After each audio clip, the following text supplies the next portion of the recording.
11। বিদ্যুৎ দা শিগগিরই লন্ডন চলে যাচ্ছেন। সমস্ত ডাক্তারের সেই 1 লক্ষ এমআরসিপি এফআরসিএস। নানা রকম কার্যকারণে ছাত্র প্রদ্যোতের সঙ্গে বিদ্যুৎদার সম্পর্কটা এখন প্রায় ইয়ারের। এক গেলাসের নয় অবশ্য, কারণ মিত্র পরিবারের পরিমিতিবোধ প্রদ্যোতের মধ্যেও বিলক্ষণ বর্তমান। বিদ্যুৎদার লেজটাও সে প্রাণপণে ধরে আছে। বিদেশ সে যাবেই। এইসব হাসপাতাল, এইসব চাকরি, এইসব কণ্ঠাগত পরিশ্রম, পরিবর্তে কিচ্ছু নেই। প্রদ্যোৎ স্বপ্ন দেখার মানুষ না, সে যাবেই। বিদ্যুৎদা তাকে যথাসাধ্য সাহায্য করবেন সে জানে। তারও হাউসটাফশিপ শেষ হয়ে এলো। বিদ্যুৎদা তাকে পার্ক স্ট্রিটের এক চমৎকার রেস্তোরাঁয় খাওয়াচ্ছেন। মৃদু আলো, মৃদু স্বরে ঝমঝমে বাজনার সঙ্গে গান, কথা বলা আর কোনো অসুবিধেই হয় না। তাদের উচ্চাকাঙ্ক্ষা, ব্যবহারিক সুবিধে অসুবিধের সম্পর্কে নানা কথা বলতে বলতে হঠাৎ বিদ্যুৎ সরকার বললেন, আচ্ছা প্রদ্যোৎ, অপুর বিয়েতে একটি মেয়েকে দেখেছিলাম, সামান্য প্লাম্প, অপুর থেকে শর্ট হাইট, খুব ফর্সা, অরেঞ্জ রঙের শাড়ি পরেছিল। মেয়েটিকে? প্রদ্যোৎ মিটিমিটি হেসে বলল, কোন মেয়েটি বলুন তো, ধরতে পারছি না। ওই যে একটু নেপালি ধাঁচের চোখ মুখ। ও বুঝেছি বোধহয়, গুড়িয়া জাপান কি? তা হঠাৎ এত খোঁজ খবর? ভেরি ইন্টারেস্টিং, সংক্ষেপে বললেন বিদ্যুৎদা। ও প্রিটি, চার্মিং এসব বললে তাও বুঝতে পারতুম, কিন্তু ইন্টারেস্টিং? আরে আমিও তো তোমার বোনের বিয়েতে খেটেছি কম না, সারাদিনই ছিলাম। নিমেষের মধ্যে অখণ্ড মনোযোগে বড় বড় সব অপূর্ব আলপনা দিয়ে ফেললো। কোথায় বর এসে ফার্স্ট দাঁড়াবে, ছাদনাতলা, বাসর ঘর, হাতের এক টানে সোজা সোজা রেখা, বৃত্ত, কলকা, ফুলের পাপড়ি, কি সুইফট। তারপরেই দেখলুম অপুকে সাজাচ্ছে।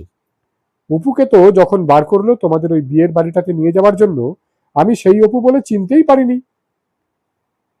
আমার বোনটাকে দেখতে খারাপ বলছেন বিদ্যুৎদা? বাহ, বেশ লোক তো আপনি। আহা হা, তা বলবো কেন, Apu certainly has her own special charm. আমি বলতে চাইছি, she was totally transformed.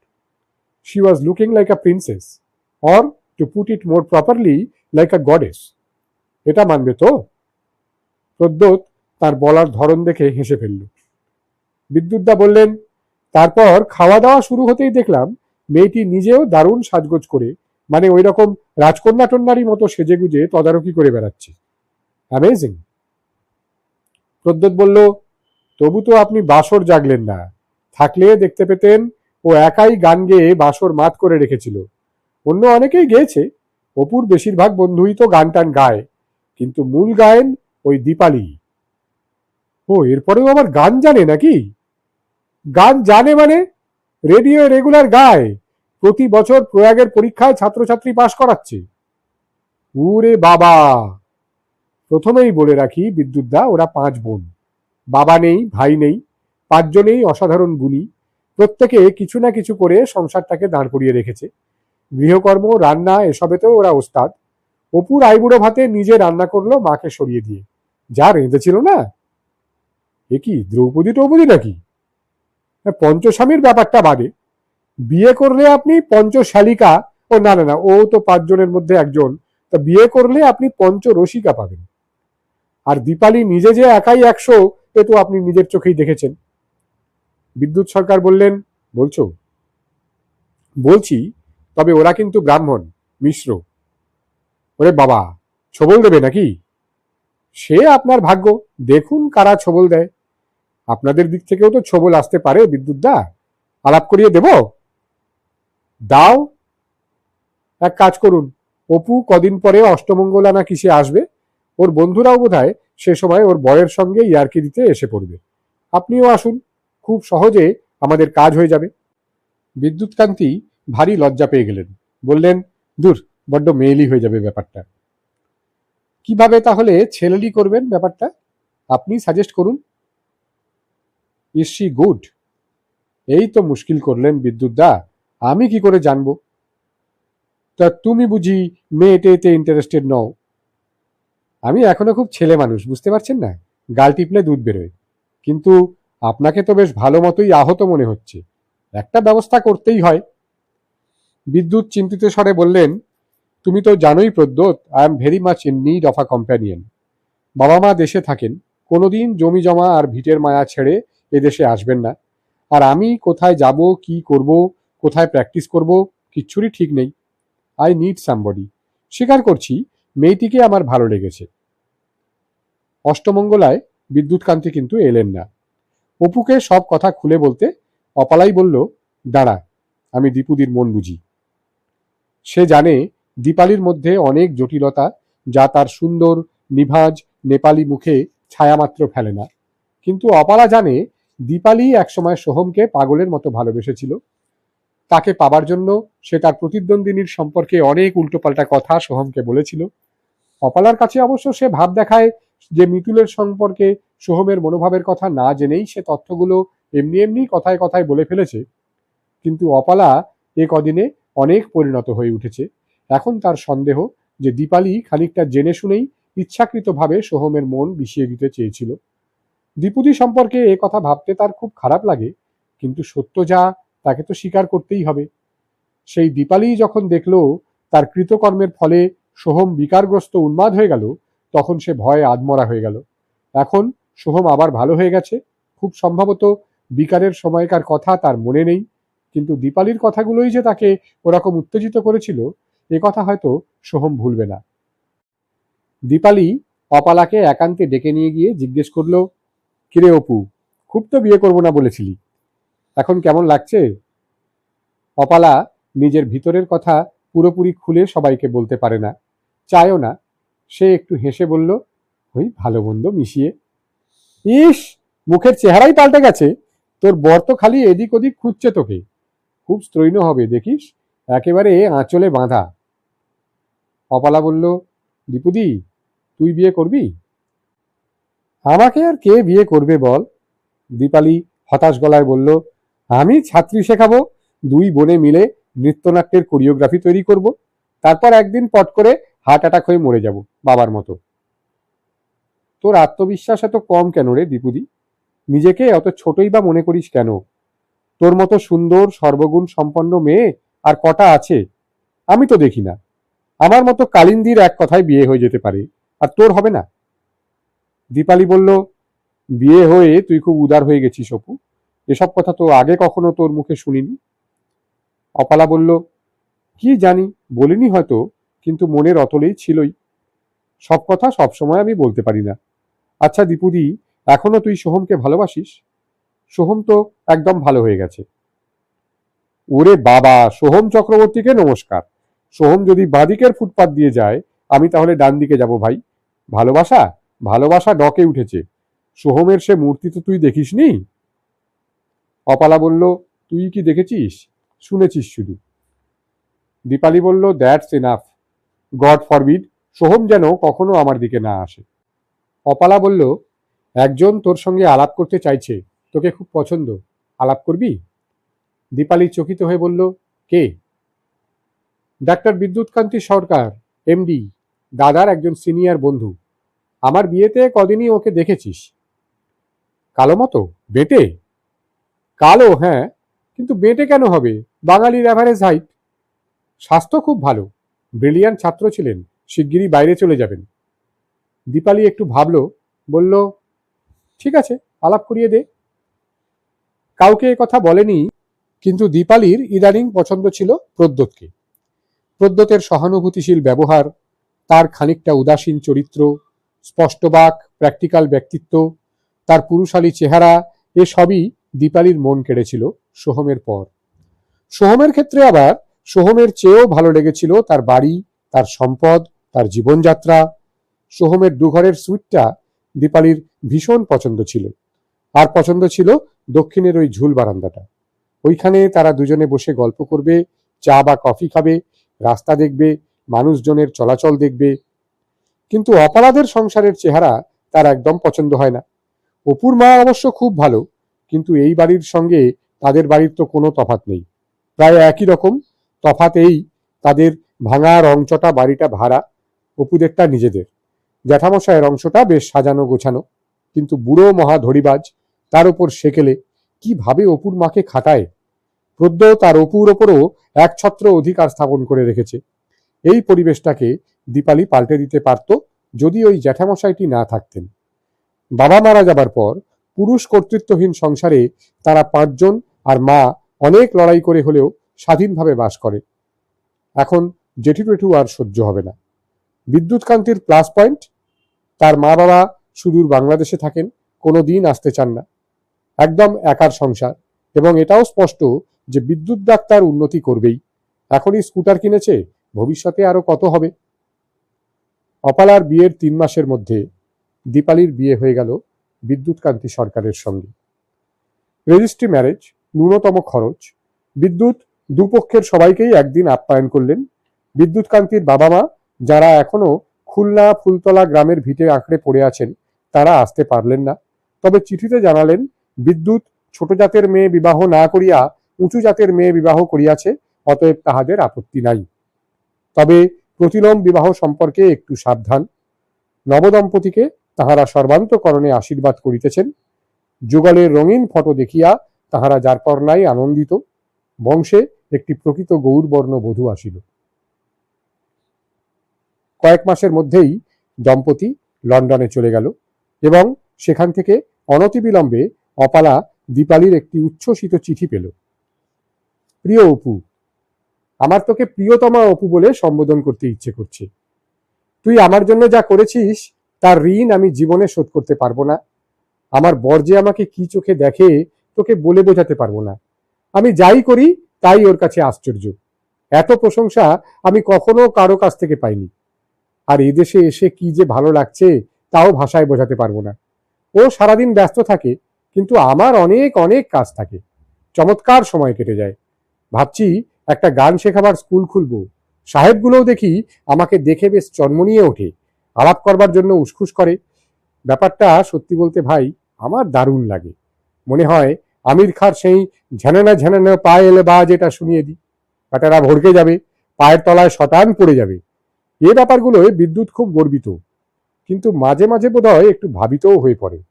কালকে একটা পার্টি ছিল, বাঙালিও ছিল, ইংরেজ, ইটালিয়ান, মার্কিনও ছিল। রাতে শুয়ে শুয়ে চুপি চুপি বললে, দীপু, আমার দীপ আমাকে কখনো ফেলে যাবে না তো? বোঝ একবার, বাবুর ভয় হয়েছে যদি ওই মার্কিন, ইটালিয়ান, ইংরেজদের ফর্সা রং আর হাইট দেখে আমি ওদের সঙ্গে কোনো কারবার করে ফেলি। হায় কপাল অপু, ও তো জানে না দীপালি বা ওর দীপ কি ধরনের পোড় খাওয়া মেয়ে।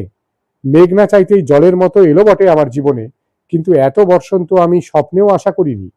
কলকাতায় খাইনি, এখানে এসে খাস বাংলাদেশের অসাধারণ ইলিশ খাচ্ছি।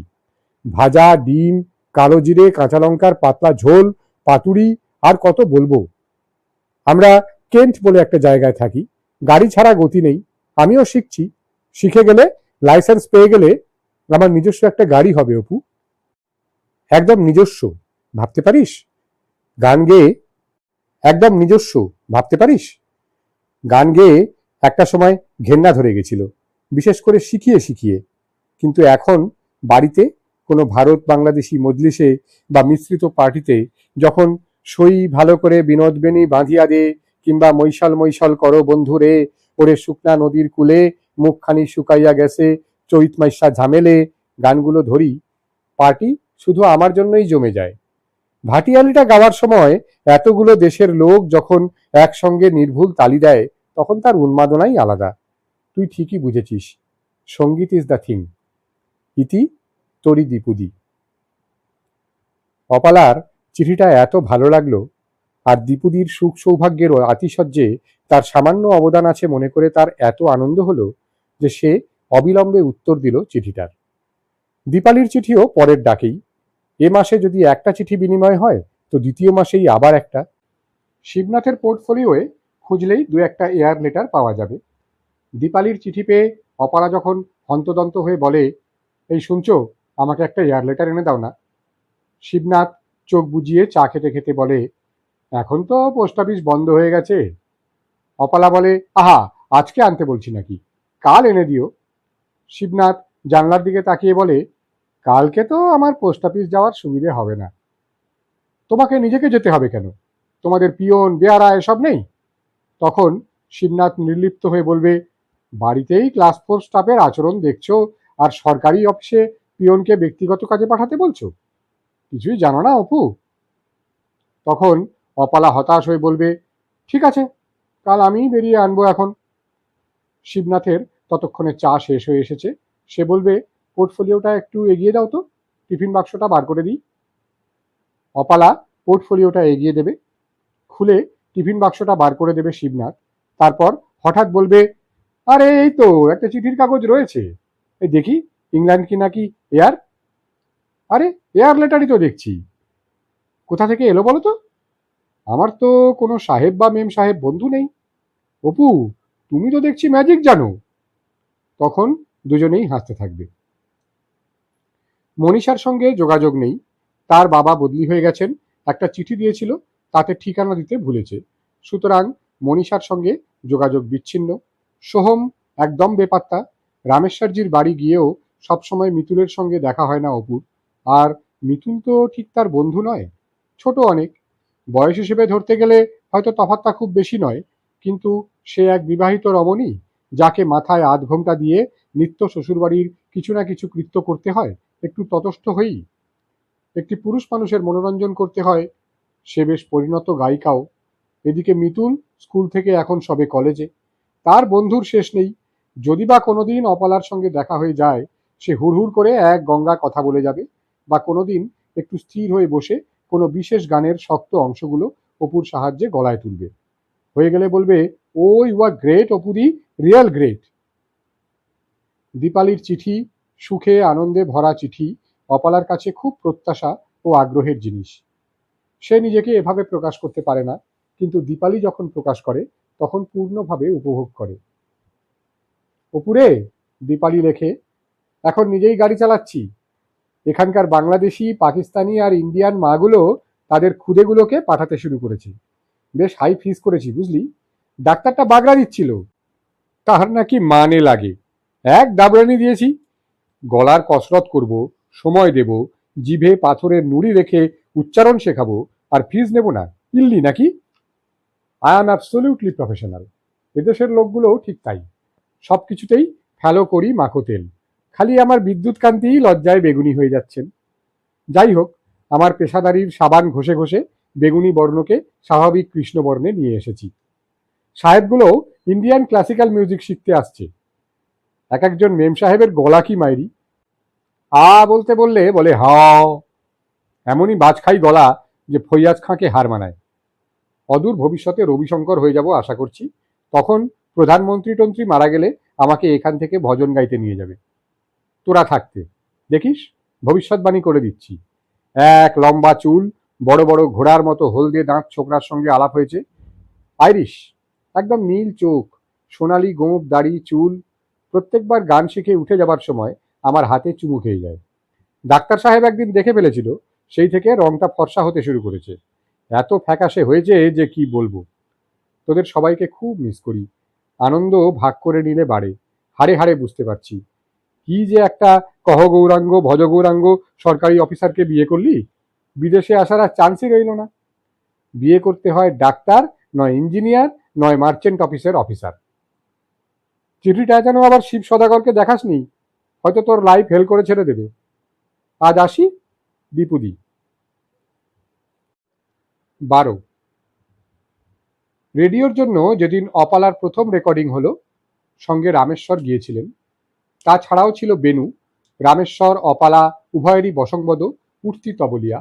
রেকর্ডিংয়ের সময় অপালা অন্তঃসত্ত্বা, যদিও ভালো করে মেয়েলি চোখে লক্ষ্য না করলে সেটা বোঝা যায় না। তার মাস্টারমশাইয়ের জানার কথা নয়, সে ইমন কল্যাণে খেয়াল গাইল, রামেশ্বরের মুখ বিষণ্ণ হয়ে যাচ্ছে, তিনি সেই ক্রমাগত ঊর্ধ্বারোহী সতেজ তরুটিকে পাচ্ছেন না। এ যেন এক নতশাক বৃক্ষ, জলের অভাবে, সূর্যালোকের অভাবে বিবর্ণ, ক্লান্ত, হতশ্বাস। ফেরার সময় অপালা বলল, মাস্টারমশাই, গান ভালো হয়নি না? তুমি গেয়ে আনন্দ পেয়েছো তো? রামেশ্বর প্রশ্নের সোজা জবাব এড়াতে চাইলেন। সত্যি কথা বলতে কি, রামেশ্বরের বাড়ি সপ্তাহে দুদিন আসে অপালা, সেই দুদিনই তার যথার্থ রেওয়াজ হয়, বাকি 5টা দিন বোধহয় গানের সঙ্গে তার সম্পর্ক থাকে না।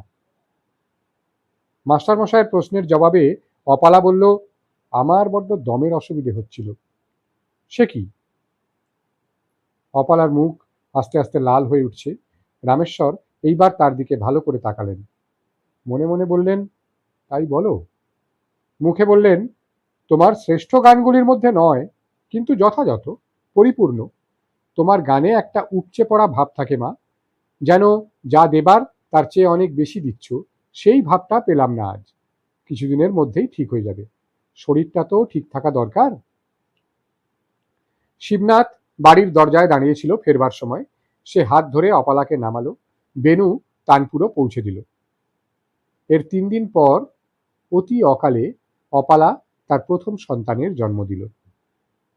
মাত্র 1.5 কেজি ওজন, অনেকটা লম্বা, কিন্তু একদম হাড়ের উপর চামড়া জড়ানো। তারপর ব্রহ্মতালুর কাজটাই একটু বেশি তলতল করছে। ডাক্তার বললেন, ওকে তুলোর মধ্যে শুইয়ে রাখা দরকার, একদম নাড়াচাড়া করা বারণ। মাতৃদুগ্ধ ছাড়া কিচ্ছু খাবে না, অন্তত মাস 1.5। ওর ঘরে কোনো বাইরের লোক ঢুকবে না। অ্যান্টিসেপটিক দিয়ে শুধু ওর জামা কাপড় নয়, ওর ধাত্রীদের জামা কাপড়ও ধুতে হবে। অপালা নার্সিংহোম থেকে বাড়ি আসার পর বাড়ির মধ্যে শোরগোল পড়ে গেল। পিসিমা বললেন, আমি তখনই বলেছিলুম, ভরা পোয়াতি ওভাবে কালোয়াতি গাইতে না গেলেই কি হতো না? কালোয়াতি গানের কসরত কত, ও তো এক রকমের কুস্তি। আমাদের ছেলেবেলায় শুনতুম গোবরবাবু কুস্তিগির, গামা পালোয়ান। এও তো গলার কুস্তি একরকম। অনেক দেখেছি সামনে শতরঞ্চি গালচে যা পায় প্রাণপণে খিমচে ধরে গাইবার সময়। অনেকে আবার এ হাত দিয়ে ঘুড়ির সুতো ছাড়ছে, ও হাত দিয়ে সুতো টানছে। বৌমা কিন্তু আমাদের শান্তদান্ত হয়েই গায়। মানুষটিও তো জলের মতন, কিন্তু যতই ঠান্ডা হোক ভেতরে ভেতরে তো প্যাঁচ পৌঁচ কষতেই হয়। শুধু শুধু কি আর গলা দিয়ে অমন ধমক ধামক বেরোয়?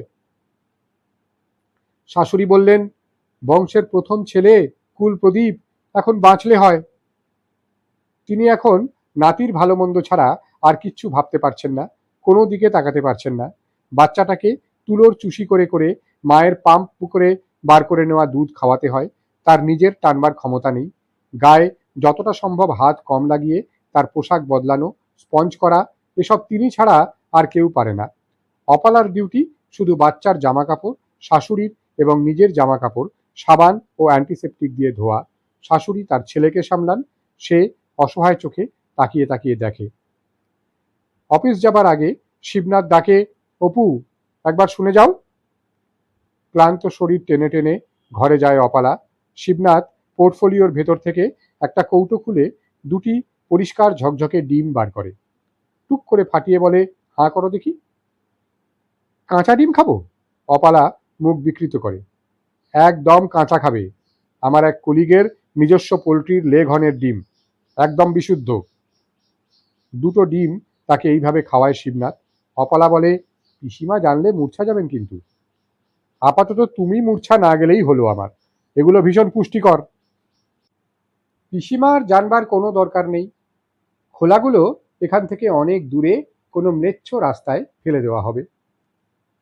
সন্ধেবেলাতেও তার ব্যাগ থেকে আঙুর, বেদানা, খেজুর, বাদাম, পেস্তা ইত্যাদি বেরোয়। শিবনাথ অপালার সমস্ত আপত্তি উড়িয়ে দিয়ে ঘরের দরজা বন্ধ করে এগুলো তাকে খাওয়ায়। প্রচণ্ড খিদে এখন অপালার, কিন্তু শাশুড়ি এখন নাতিকে নিয়ে ব্যতিব্যস্ত। ছেলে এরকম অস্বাভাবিক হওয়ার দরুন সে মায়ের কাছেও যেতে পারেনি।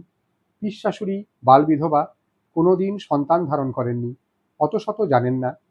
তিনি শুধু জানেন নতুন মাকে খুব কষে ঘি আর দুধ সাগু খাওয়াতে হয়। জেঠুর শরীর খুব খারাপ, মাকে 1 মিনিটের জন্য চোখের আড়াল করতে চান না। এদিকে প্রদ্যোৎ ইউসিসে কি পরীক্ষা দিয়ে আমেরিকা চলে গেছে। ব্রঙ্কসের কোন হসপিটালে সে এখন ইন্টার্নি। দাদা না থাকায় সে খুব অসহায় বোধ করে। ছোট্ট এই মাংসপিণ্ডটা বাঁচবে তো? ঠিক মতন হাত পা মস্তিষ্ক নিয়ে মানুষের মতো হয়ে উঠবে তো? তারই জন্য এরকম হলো সত্যি সত্যি? প্রদ্যোৎ থাকলে বলতে পারত, বিদ্যুৎদা থাকলেও বলতে পারতেন। মমতা মাখা চোখে সে ছোট্ট জিপটার দিকে তাকিয়ে থাকে। কি লোমশ, বাঁদরের বাচ্চার সঙ্গে কোনো তফাতই নেই।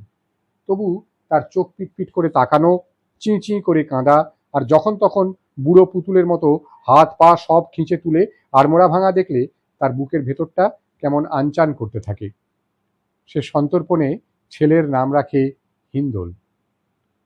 অবশ্য সে নাম টেকে না। ঠাকুরদা নাতির ঘোর ঘটার অন্নপ্রাশনে ঘোষণা করেন, জীবনের প্রথম যুদ্ধে ও জয়ী হয়েছে, খুব শক্ত খেলায়। পরবর্তীকালেও হবে, ও রণজয়। রণজয় যখন দুরন্ত 2 বছরের শিশু, পরিবারের এবং ডাক্তারবর্গের সমস্ত ভয় ভাবনা মিথ্যে প্রমাণিত করে সমস্ত জানলা ঠাস ঠাস করে খুলছে আর বন্ধ করছে, সমস্ত রেলিং বেয়ে উঠছে আর নামছে, আলমারি হাঁটকাচ্ছে, কাঁচের এবং মাটির জিনিস ভাঙছে এবং রান্নাঘরের বাসনকোসন তছনছ করছে, তখন 2 বছর পর পর অপালার 2টি কন্যা জন্মালো। সকলেই বলাবলি করতে লাগলো 3 ভাই বোনের একটিও মায়ের মতো কালো হয়নি। এবার আর অপালা নিজে নামকরণের ঝামেলায় গেল না। বড় মেয়েকে সবাই ডাকে টিটু, ছোটকে বনি। ছোটটি একদম বাবা বসানো, ওই রকম গোলগাল ধবধবে ফর্সা, কুচকুচে কালো মাথা ভর্তি চুল, কুটি কুটি দাঁত। আর বড়টি তার নিজের মতো। নতুন শিশু জন্মাবার পর এবং ক্রমাগত বড় হবার সঙ্গে সঙ্গে সমাজ এবং পরিবারের নিয়মই হলো মাঝে মাঝে শিশুর চেহারা এবং প্রকৃতির বিশ্লেষণ করা, বেশ করে গালে হাত দিয়ে। টিটু হাসলো, পিসিমা বা পিস দিদা বলে উঠলেন, দেখলি দেখলি। অবিকল মনু হাসলো। মনু অর্থে টিটুর দাদু। টিটুর দিদা বলেন, কি যে বলেন দিদি তার ঠিক নেই, ও হাসি শিবুর, আর কারো নয়।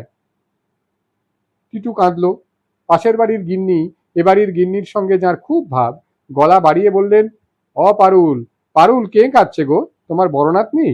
আমি বলি তোমার খুকি, আমার মলি রানী, যাকে কবেই তুমি বিয়ে করে পার করে দিয়েছো, সেই আজ কত বছর পরে তোমার ঘরে এসে কাঁদছে। অবিকল সেই আওয়াজ। টিটুর পায়ের গড়ন নাকি অবিকল তার দিদিমার মতো, অমনি চ্যাটালো লম্বা লম্বা আঙুল। আর চুলগুলো হচ্ছে মায়ের মতো একটু লালচে লালচে, হাজার তেল দাও কুচকুচে কালো হবে না। বনির মতো কোঁকড়াও হয়নি, ঝ্যাঁটার কাঠির মতো না হলেও সোজা সোজা।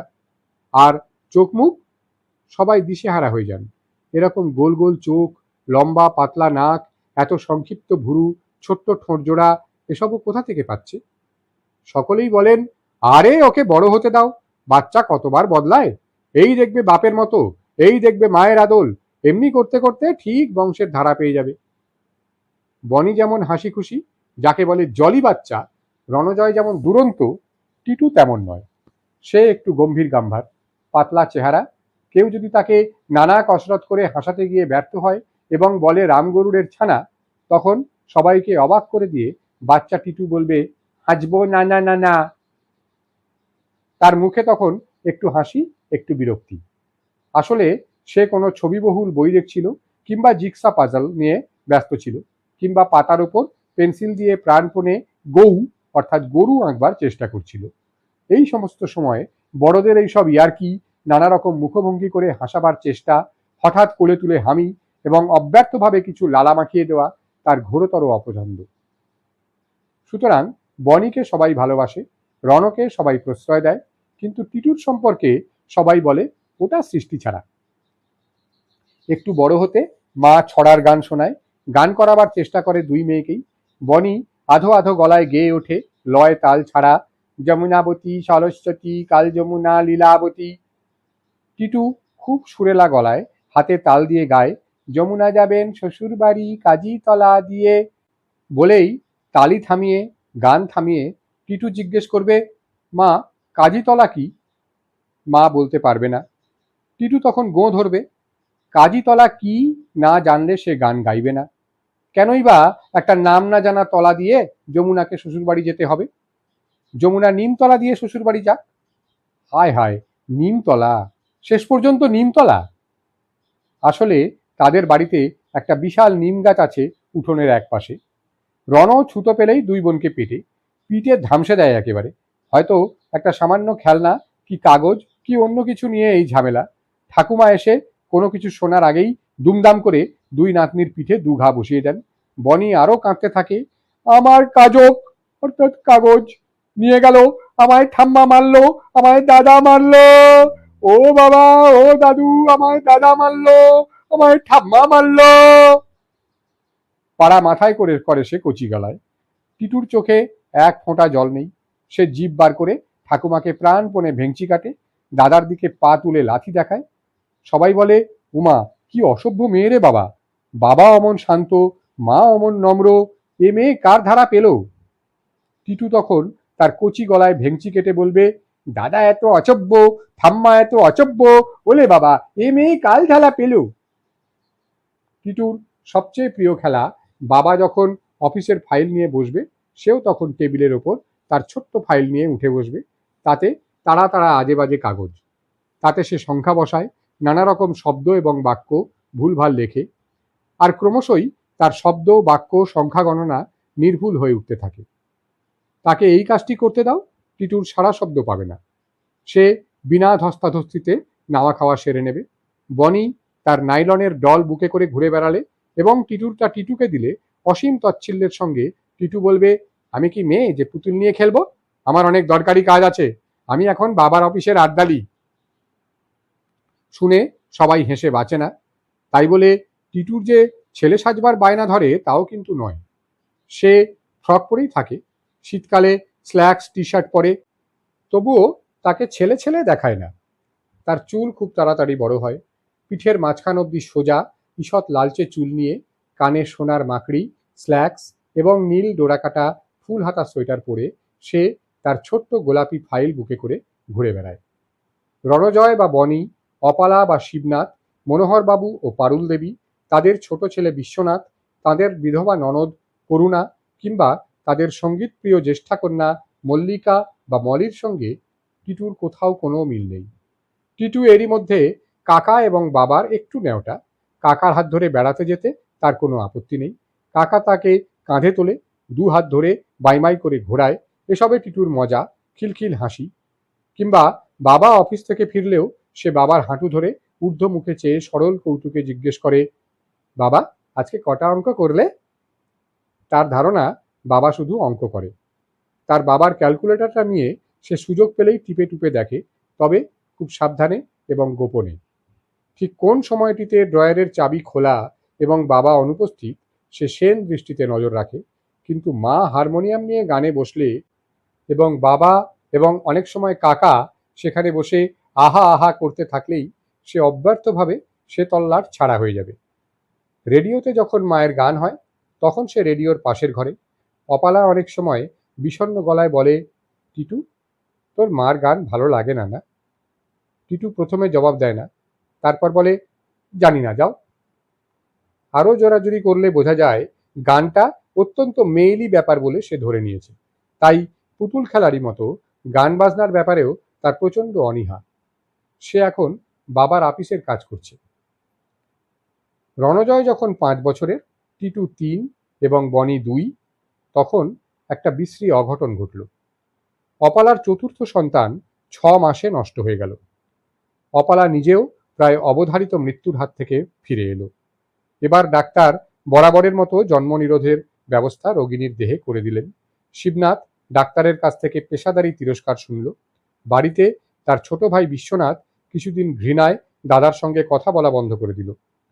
শিবনাথের বাবা একদিন অনেক গলা খাঁকড়ে চটির শব্দ করে উল্টোপাল্টা কথা বলে বড় ছেলেকে যা বলতে চাইলেন, সোজা কথায় তার অর্থ হয়, সে কি মানুষ? তাদের সময় বিজ্ঞান এত উন্নতি করেনি, তবুও তিনি 3টিতে তার সন্তান সংখ্যা সীমিত রাখতে পেরেছেন। আর এত উচ্চশিক্ষিত হয়ে শিবনাথ, ছি ছি, ভগবান রেখেছেন তাই, কিন্তু বৌমা যদি চলে যেত, 3টি সন্তান নিয়ে কি করতো শিবনাথ? এবার সেরে উঠবার জন্য 2 মেয়েকে নিয়ে অপালা তার মায়ের কাছে কীর্তিমিত্র লেনে গেল।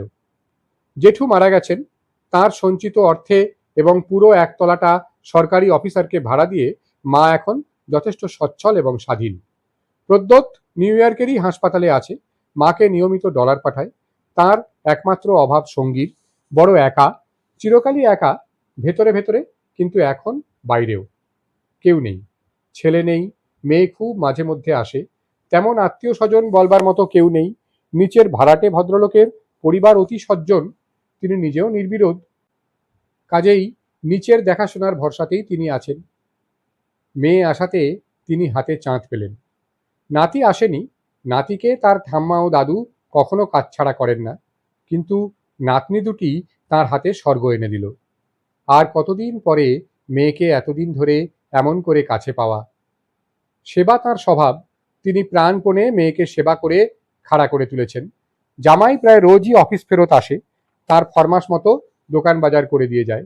অপালা রাত্রে মার কাছে শুয়ে শুয়ে গল্প করে, বলে, মা, এবার থেকে তোমার কাছে অনেক অনেক দিন ধরে এমনি করে রেখো। রাখবে তো? থাকলে তো চাঁদ হাতে পাই অপু, কিন্তু জামাই কি তোকে ছেড়ে বেশি দিন থাকতে পারবে? আমি তো তোমারও মা। ওরা যদি ছাড়তে রাজি না হন, এরপর নাতি নাতনিরা স্কুলে যাবে। ওরা আমার চেয়ে দাদু ঠাকুমাকে বেশি চেনে মা, অসুবিধে হবে না। তোর কি ওখানে ভালো লাগে না? ওরা কি তোকে, মানে তোর সঙ্গে কিছু? মা কথা শেষ করতে পারেন না। অপালা বলল, ওরা বেশ ভালো লোক, কিন্তু তুমি নিজেই বলো, নিজের মা আর অন্যের মা কি কখনো একরকম হতে পারে? সুজাতা খুব ভালো করেই কথা জানেন।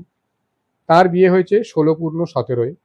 বাপের বাড়ি কেমন ছিল সে এখন এক সুখ স্বপ্ন, কিন্তু স্বপ্নই, যেন সম্পূর্ণ অবাস্তব। বাস্তব হচ্ছে খামখেয়ালি বেহিসেবি ভালো মানুষ স্বামীর আকস্মাৎ মৃত্যু, ভাসুরের অধীনে সারাটা জীবন ছেলে মেয়ে নিজের সমস্ত সুখ আহ্লাদের স্বাভাবিক চেহারাকে দমন করে ভয় আধমরা হয়ে জীবন কাটানো। এখন ভাসুর নেই, ছেলে মেয়েও কাছে নেই, তবু যেন সুজাতা দেবী জীবনে এই প্রথম সুখী। স্বীকার করতে লজ্জা হয়, কিন্তু এখন এত দিনে আর কারো কাছে তার কোনো কৈফিয়ত দেবার নেই, কারো ইচ্ছা বা স্বাদ মেটাবার দায় নেই। তার যা ইচ্ছে করার স্বাধীনতা আছে। তিনি বছরে একবার করে এক একটা দলের সঙ্গে ভারতের একাংশ ঘুরে আসেন। ছেলের চিঠি আসে, মেয়ে মাঝে মাঝে এসে পড়ে, ছোট ছোট শিশুগুলির কলকাকলি। তিনি বেশ আছেন। ইতিমধ্যে একদিন স্নান সেরে চুল ঝাড়তে ঝাড়তে বাথরুম থেকে বেরিয়ে অপালা দেখল বিদ্যুৎদা বসে আছেন। 6-7 বছর বিদেশে কাটিয়ে বিদ্যুৎদা এখন খুব চকচকে সাহেবী ধরনের হয়ে গেছেন, যদিও পরে আছেন টেরিকটনের পায়জামা এবং খাদির কলার তোলা, যাকে বলে গুরু পাঞ্জাবি। বিদেশে যারা থাকেন, এদেশের শীত তাদের গায়ে লাগে না। সুজাতার গায়ে গরম চাদর, অপালা উলের ব্লাউজ পরে রয়েছে। একে সে রোগা, তার উপর রক্তাল্পতায় ভুগছে। এখন চান করে উঠে এই 12টা বেলাতেও তার শীত শীত করছে। সে তাড়াতাড়ি একটা শাল গায়ে জড়িয়ে বিদ্যুৎদার সামনে এসে বসে পড়ল। ভীষণ খুশি, ভীষণ অবাক। বলল, কবে এলেন? বেশ তো, জানালেন না কিছু। আমার বন্ধু কই, তাকে নিয়ে আসেননি কেন? খুব সাহেব হয়েছেন না? বিদ্যুৎদা অপালার দিকে চাইলেন। আসতে চাইল না তোমার বন্ধু। ইস, আপনি খেপালেই আমি খেপছি আর কি। সত্যি আনবার কোনো উপায় ছিল না অপালা। তবে কি ইংল্যান্ড থেকে এতদিন পরে একলাই এলেন? উপায় কি? বিদ্যুৎদা খুব গম্ভীর। এবার অপালার শঙ্কিত হবার পালা। দীপালি বিদ্যুৎদাকে খুব একটা পছন্দ করে বিয়ে করেনি, যদিও উচ্ছ্বসিত হয়ে চিঠি লিখেছে বরাবর, কিন্তু ভেবে দেখতে গেলে সেসব বিদ্যুৎদার উচ্ছ্বাস নিয়ে উচ্ছ্বাস। সে যে বিদ্যুৎদাকে ভালোবাসছে এমন কথা দীপুদি কোনোদিন লেখেনি, বরং বিদ্যুৎদার কালো রং, কম দৈর্ঘ্য এবং মাঝে মাঝে সন্দিগ্ধ হয়ে ওঠা নিয়ে হাসি ঠাট্টা করে গেছে। ও নিজেই লিখেছে ওখানে ওর কি রকম জনপ্রিয়তা। ও যে কোনো পার্টির মধ্যমণি। দীপুদি কিছু ঘটিয়ে বসলো না তো?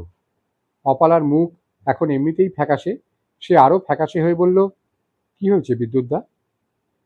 বিদ্যুৎকান্তি বললেন, লন্ডনের মতো জায়গা, যেখানে সারা ইউরোপ এবং আমেরিকা থেকে লোকে বাচ্চা হতে আসে, সেইখানে আমার এবং অন্যান্য ডাক্তারদের চোখের সামনে তোমার বন্ধু চাইল্ড বেডে মারা গেল। বিশ্বাস করতে পারো? অপালা মোড়ায় বসেছিল।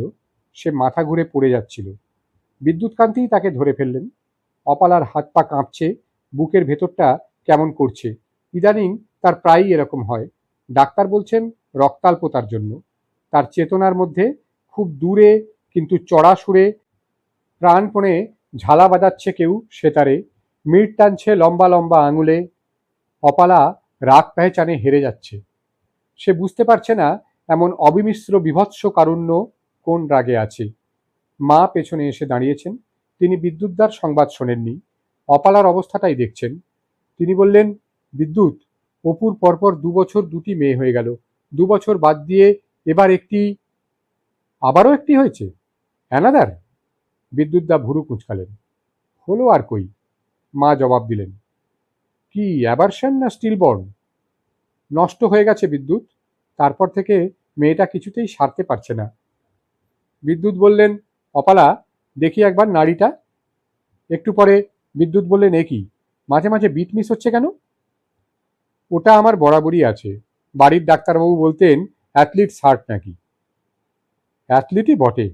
বিদ্যুৎদা একটু হাসবার চেষ্টা করলেন, বললেন, আজ তো আমার কাছে কিছু নেই, আরেকদিন যন্ত্রপাতি নিয়ে আসবো, ওষুধপত্রের ব্যবস্থা করব তখনই। অপালা কোনো মতে কয়েকটা কথা মুখ দিয়ে বার করেছিল, আর কিছু বলতে পারছে না। অস্বাভাবিক ভারী হয়ে উঠেছে বুক।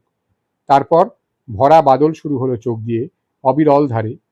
চোখের ভেতরেও যে এমনি পুরো একটা বর্ষা লুকিয়ে থাকতে পারে, এবং সঠিক ঋতু অনুযায়ী সুরটা স্পষ্ট করলেই এমন ত্রিসপ্তকের ৩৬টা স্বর ব্যবহার করে বিগলিত হতে পারে, ক্রন্দন বিমুখ স্বভাব অপালা এতদিন জানত না। সে এভাবে কোনোদিন কাঁদেনি। তার চোখ মুখ বিকৃত হয়ে যাচ্ছে, আওয়াজ বেরিয়ে যাচ্ছে গলা দিয়ে, বেসুরো আওয়াজ। সে প্রাণপণে শালের আঁচল দিয়ে মুখ আড়াল করবার চেষ্টা করে। বিদ্যুৎদা বললেন, কাঁদো অপালা, কাঁদো। আমি পাগলের মতো হয়ে গিয়েছিলাম।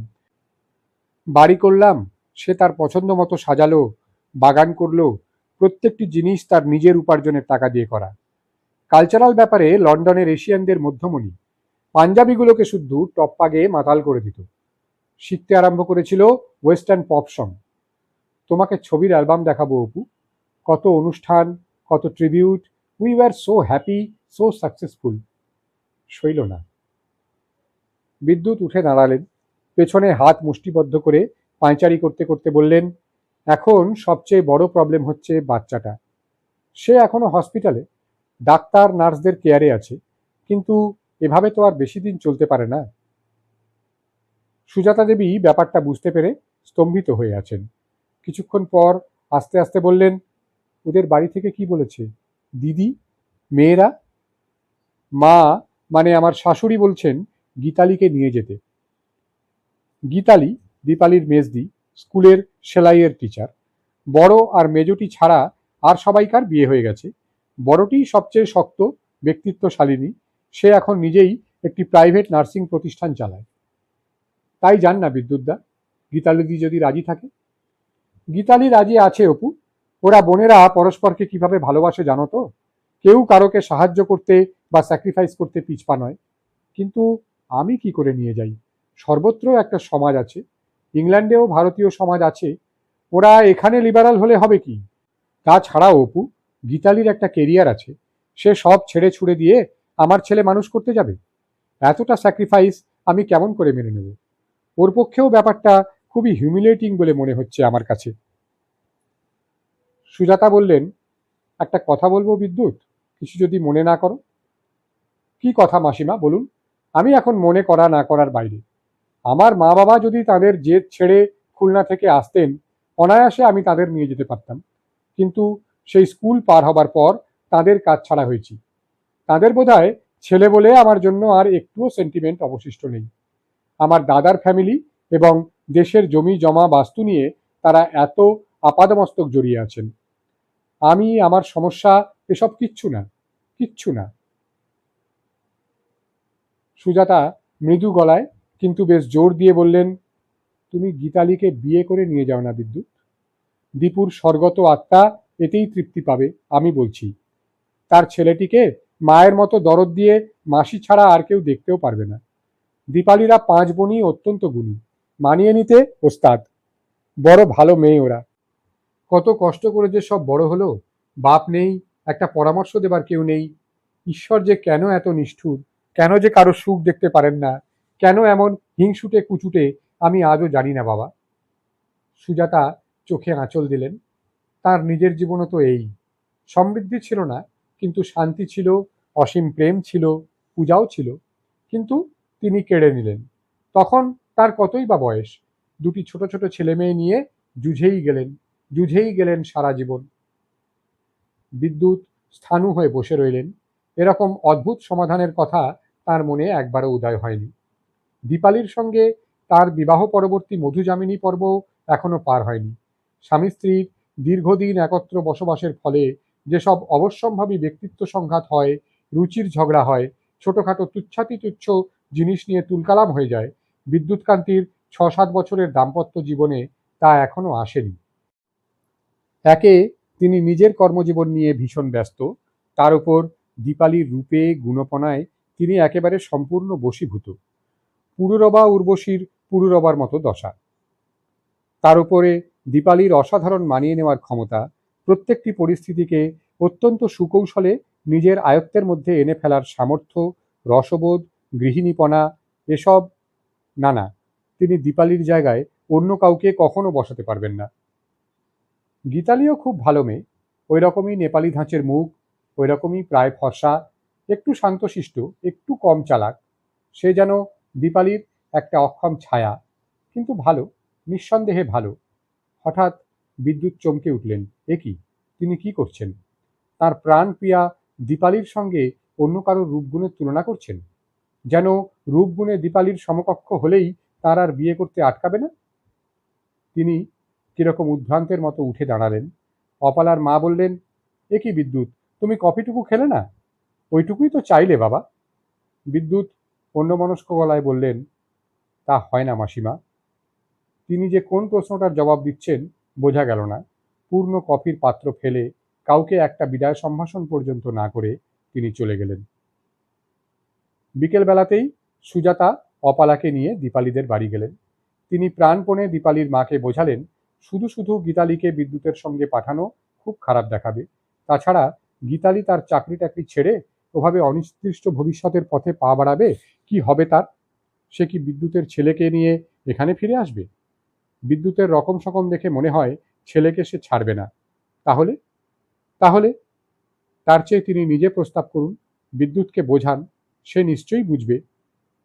দীপালির মা অঝরে কাঁদতে লাগলেন। সুজাতা বললেন, দিদি, আপনার এক মেয়ের সুখের মধ্যে দিয়ে আরেক মেয়ের সুখ বেঁচে থাকবে। বিদ্যুৎ অমন উদার স্বভাব, দয়ালু চরিত্রের ছেলে, আপনার প্রত্যেক মেয়েকে বিয়েতে অমন মুক্ত মনে সাহায্য করেছে, খরচ করেছে। দীপুর সইল না, দীপুর ভাগ্য দিদি, কিন্তু তার স্থান তার বোন না নিলে আপনি অমন একটি ছেলে হারাবেন। বাচ্চাটার কি দুর্গতি হবে ঈশ্বর জানেন। দীপালির মা অবশেষে সুজাতার কথার যৌক্তিকতা স্বীকার করলেন। প্রস্তাবটা যখন তার দিক থেকে এলো, বিদ্যুৎকে আর অতটা উদ্ভ্রান্ত দেখালো না। সন্দেহ নেই এর চেয়ে ভালো সমাধান আর হয় না। সে গীতালির সঙ্গে একান্তে একটু কথা বলতে চাইল।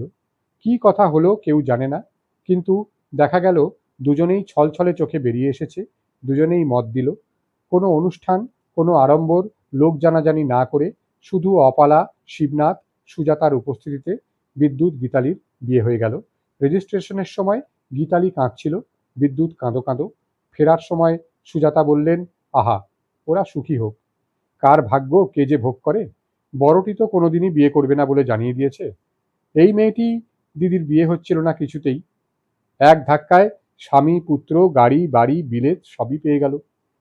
ওপরে যিনি আছেন তার মতলবখানা যে কি আজও বুঝে উঠতে পারলুম না।